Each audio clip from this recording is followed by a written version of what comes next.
天这节课我们来聊一下关于做前置处理所要知道的一些理论部分。首先第一个是关于倒刺生成的原因以及解决办法。第二个呢是我们口袋的深度如何进行判断。很多同学说老师我们一定要做前置处理吗？我们前置处理一定要掏口袋吗？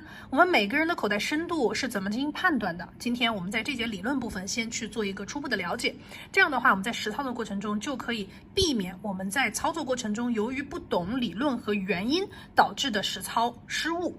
好的，首先第一个我们先了解一下倒刺生成的原因。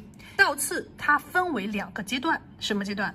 第2天倒刺和1周倒刺。那么什么是第2天倒刺？我们来看一下假上皮的条件。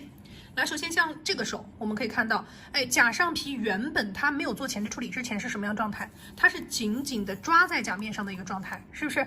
紧紧抓在甲面上，但是我们生活外力会有什么样的生活外力？比如说穿衣服、毛巾的刮擦、洗脸搓手等等等等，向上剥离的力就会对这个甲面上的毛边产生一些刺激。所以说，那如果我们在没有做前置处理之前，假上皮它是紧紧的抓在甲面上，那这些生活外力的刺激对它这个毛边产生不了什么的作用，所以它就不会长倒刺。但是来，各位同学看我们把这个假上皮推松推松之后，我们用剪刀剪掉。好，剪刀剪掉了之后，它会形成一个什么状态？它是一个腾空的毛边。来，各位同学看，这里一个毛边，这里一个毛边，这里一个毛边，这里一个刀口，这里一个刀口，这里一个刀口。那这些腾空的刀口毛边，由于生活外力的刺激，穿衣服、毛巾的刮擦、洗脸搓手等等向上剥离的力就会形成倒刺，也就是你第2天出现的倒刺就是由于当天做前置处理留下来的刀口毛边所导致的，这是刀口的毛边引起的第2天倒刺生成的原因。那么解决办法呢，就是你家里面的金刚砂的打磨头。什么是金刚砂？我们来看一下就是像这样子的打磨头圆头或者是棒形头带圆有关系的打磨头都可以用它去进行打磨刀口的动作。刀口磨掉了之后，它就不会长倒刺了，指的是不会长第2天的倒刺。磨成什么样？来给大家看一下。甲廓的状态磨成像这个样子，没有刀口了，它是一个光滑的状态，那么它第2天就不会长倒刺了。但是有些同学说老师我就是照着你的方法用金刚砂的打磨头把这个刀口磨掉了，磨掉了之后它第2天果然不长倒刺了，第3天也没有。可是快接近1周的时候，它长成了这种开花式的死皮，是在后缘的低指关节的位置然后还会有一些这样子长长短短的死皮。长的是由什么原因造成的呢？短的又是什么原因造成的呢？它为什么在一开始是不明显的呢？我们来看这张图。刚刚我说过我要把刀口磨掉，刀口磨掉了，它第2天就不会长倒刺了。但是各位同学，在跟刀口打磨的过程中，它会跟我们后指关节第1指关节会产生一条撕扯。来，我们能看到这边的这条白线，这个白线如果当时你没有用刚刚我们说的打刀口的那个打磨头去把它当下给它打掉，那么它在1周左右就会新陈代谢成像这样子边上的这种长的死皮。那么边上这个短的死皮是由什么原因引起的呢？来，再看这里。那刚刚我们是不是看到这边有一条白线这条白线它的后面有一条非常隐形的绒毛边。你一定要跟着我的笔触去看，你可能才能看到。来，看到没有？来，跟着我的笔触看，这儿有一条非常隐形的碎绒毛边。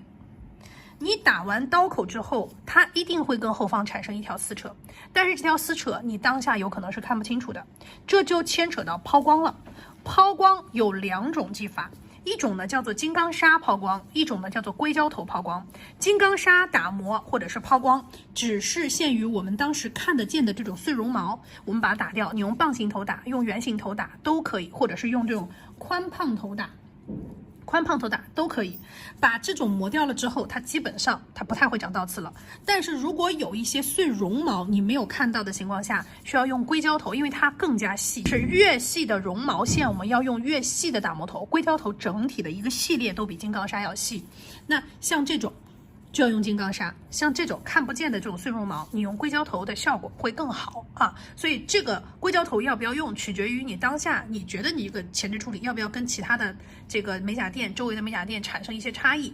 那硅胶头更重要的一个关系点就是在于它打磨完之后，整个第1指关节像开了滤镜一样会非常干净所以说这个用不用取决于你自己，好不好？那咱们说它的作用区别是什么就知道了，大家知道是什么原因造成的就可以了。好啊，那硅胶头长什么样子？硅胶头长的是这样子的。这两种都是硅胶头，区别在于，如果你用圆形的硅胶头，它比较适合第一指关节的快速处理那如果尖形的硅胶头，它是可以打磨口袋里面去抛光抛光了口袋里面之后再去抛光第一指关节，就看起来更加干净了这是关于金刚砂抛光和硅胶头抛光的使用区别。好，我们现在知道了第二天倒刺和一周倒刺形成的原因以及解决办法以后，我们来再看一下什么叫做生理结构的口袋我在直播的时候有很多人问老师，我一定要做前置处理吗？老师，我一定要掏口袋吗？来，针对这个问题，我们给一些初级美甲师或者刚进入这个行业的美甲师一个非常详细的解答。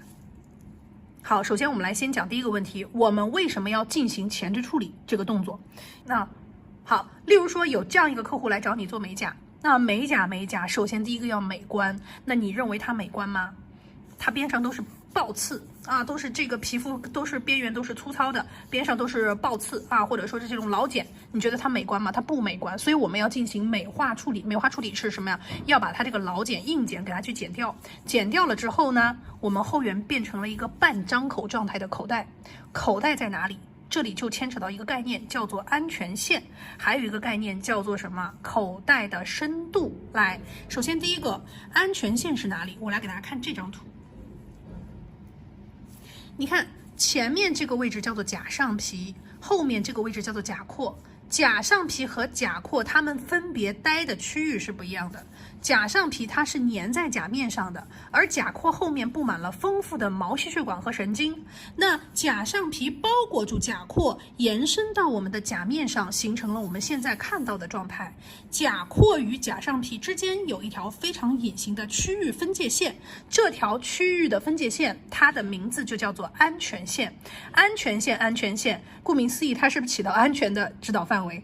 我们在剪死皮的时候就是贴着这条安全线去剪的。你超过这条安全线，就是不是后缘的毛细血管就容易被剪到肉就出血了，对不对？那么我们的口袋在哪里？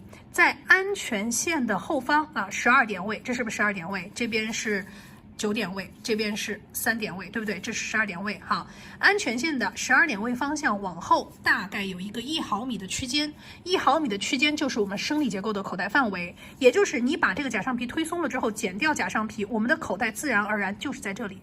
区间1毫米的区间只是理论上大多数人的生理结构口袋的空间范围，但并不是所有人他都有口袋的深度，有些人甚至他是没有口袋的。我们过会儿会给大家讲一下什么样的人没有口袋，好不好？那你只要知道理论大部分是在1毫米左右就可以了。那么实践上我们怎么样去判断生理结构的口袋呢？只要你的打磨头摆放角度不是尖尖对口袋进行操作的话，基本上是不会超过生理结构口袋，造成口袋内部的皮损的。怎么去理解？我过会儿给大家去详细的了解一下这个方面。首先现在我们来了解的是什么叫做安全线这个就是安全线。安全线后方这个位置就是口袋。那么这个甲上皮它长得是比较长的，这么长的甲上皮，它的口袋在这个位置，看到了吗？这个将近这个后方的1毫米。那我们这个案例来讲的话，它的甲上皮比它的口袋都还要长呢，能理解吗？好，那接下来我们来看下一个。好，接下来给大家看一个视频，我们来了解一下什么叫做生理结构的口袋。我们来看这个视频它现在正在准备开边，那么开边其实开的就是我们刚刚所说的甲上皮，开到安全线的位置就可以了把甲上皮推松于我们的甲面，这个叫开边，而不是靠工具往口袋里面去钻当我们开完边了之后，各位同学看当它开完边之后，各位同学看这里，来左上角能不能看到有一个生理结构的口袋，看到了没有？这里有一个生理结构的口袋，这个口袋告诉我们是什么？每一个人的口袋深度它是由谁决定的？是由美甲师吗？不是的，它是由客人本身的天生条件决定的。有的人口袋大，他的立面就高；有的人口袋小，他的立面就小。并不是靠美甲师掏前置处理掏口袋给掏出来的。其实这个掏的字并不准确，我在跟学员培训的时候并不会跟大家去说去掏口袋，而经常说的叫做打磨口袋，或者说是怎么样抛光口袋。为什么？因为掏字有一个往口袋里面钻的意思，所以我们在做前置处理口袋的处理，它是一个什么？它是一个被迫的操作。口袋的深度并不是美甲师的操作目标，这句话怎么理解？理解。意思是什么？意思是我们的口袋深度是天生的，不是靠美甲师掏出来的。往口袋里钻就容易造成什么？口袋内部的皮损，产生超过原本生理结构的口袋而产生的探身式的皮损，甚至或者你这样理解，现在我要打扫一个房间，是不是我开了一扇门在这个房间里面进行打扫，但是我打扫嗨了，结果直接穿出了这个墙，掏出了3室一厅。那这个客人他本身的这个受伤口袋内部的皮损就是很难过的啊！你在操作的过程中，以及可能在给客人服务的过程中，就会产生很不好的体验。所以外界对我们前置处理的认识和错误的理解就是过度打磨，很多人他就是超过生理结构口袋往里钻，造成了皮损和不舒适。然后以及你在操作的过程中为什么会出现这么多的白色碎屑的原因，也是因为你的打磨头摆放角度都是用尖尖作为着力的。当你理解为掏口袋的掏，就会不自觉的把打磨头的尖尖对口袋里面钻。你对口袋里面钻，前面那么这个部分的碎屑就是由于你钻进去了新的空间，新的空间它就会带起新的皮屑，所以就是为什么你磨到最后前面看起来很干净，一提起来里面都是这些碎毛边的原因，就是因为打磨头的摆放角度不对造成的，都是用打磨头的尖尖作为着力了。错了，我们使用前置处理打磨头，任何一个打磨头都是用打磨头的侧面作为我们的皮肤着力面，而不是用尖尖作为皮肤着力面。好，刚刚记不记得我还说了一个问题，叫做我们在打磨口袋不是掏口袋，是打磨口袋的时候是被迫的一个行为。为什么这么理解？我们前面其实还有一个问题没有讲完，是什么？是我为什么要做前置处理？我刚刚前说了，为什么做前置处理，是因为为了美观。这样的时候我们不做前置处理没办法做美甲，对不对？但是那么这跟口袋打磨是被迫的又有什么关系呢？我来告诉你原因。我们刚刚说了，为了美观要把这个假上皮给剪掉，但是这个假上皮剪掉了之后，我们的口袋它是一个半张口的状态。什么是半张口？我们来看一下这张图。这是剪掉假上皮的状态。剪掉了之后来看口袋内部，它是不是一个有一点点小阴影？有一点点小小的阴影，就说明这个本身它的空间是有的。就是你推起死皮之后，假上皮给它剪掉，沿着安全线的部分剪掉，剪掉之后底下这个位置它是个空的，就是个空袋子，看到了吗？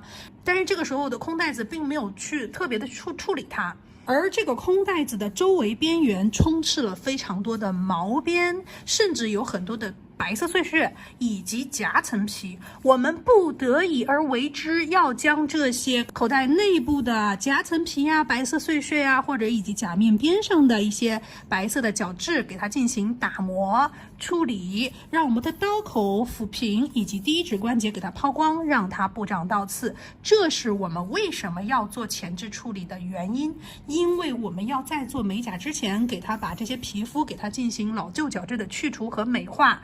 那么我们为什么要打磨口袋？是因为我们剪完死皮之后，口袋它是一个半张口状态，并且支棱了非常多的碎皮和刀口，所以我们需要不得已而为之，将口袋内部以及口袋外部给它进行抚平和打磨光滑，避免我们在进行涂胶的时候，让胶不小心碰到了皮肤的边缘的毛刺上，产生了吸附在我们立面和口袋上的一个情况，避免我们后期出现起翘的风险。所以我们口袋内部的打磨它是一个被迫的操作，而不能理解为我做前置处理就是为了掏口袋的深度。我们之前有看到有一些博主是拿笔刷在口袋里面这样游走的视频，对不对？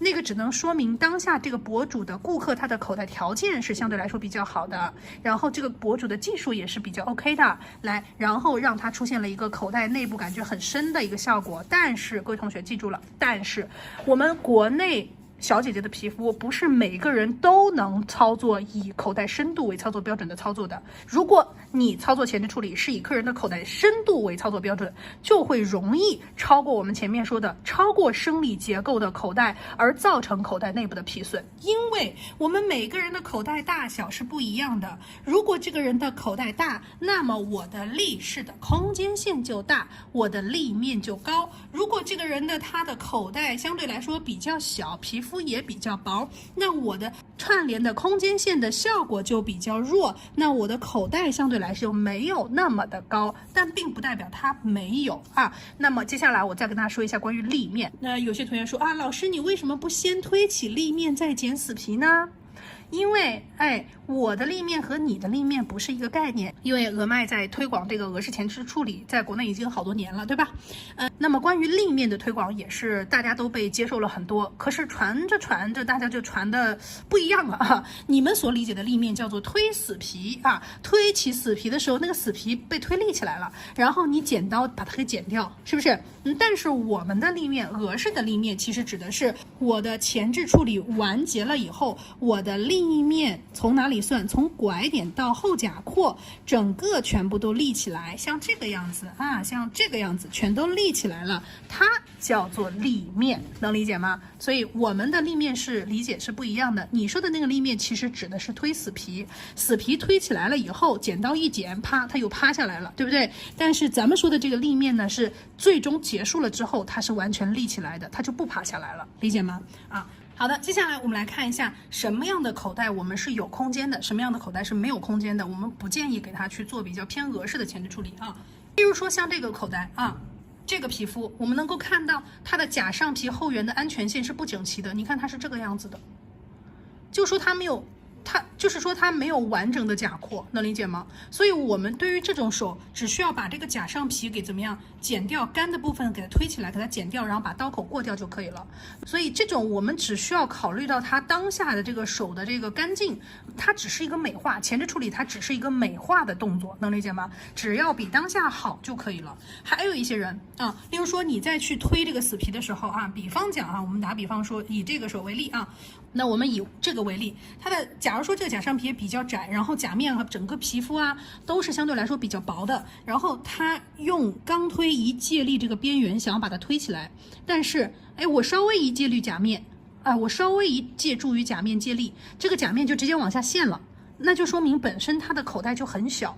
记住，前置处理只是一个美观的作用，你并不是为了做前置处理而做前置处理。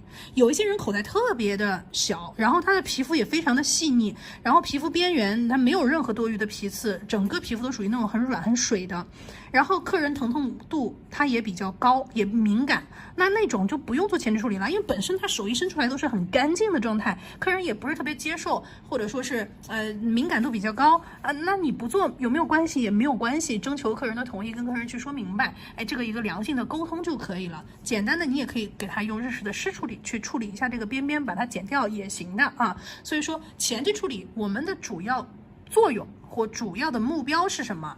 干净，不长倒刺，以及把它这些多余的老旧角质给它进行去掉和抛光就可以了。